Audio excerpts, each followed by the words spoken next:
His name is Cappuccino Assassino. He lost his wife. Then the Scimpanzini Bananini killed his pet shark, Tralalelo Tralala. He made one call, asked for the killer. They laughed and placed a bounty on his head.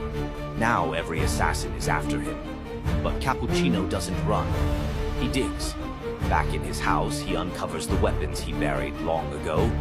Then he walks into the Continentalino, the assassin's hotel. There, waiting in the shadows, Tim Cheese, an old ally. They once took down John Pork together. Now Cappuccino has just one question. Where is Scimpanzini Bananini? And Tim replies, once you know, there's no going back. Cappuccino nods. Good, I'm not going back.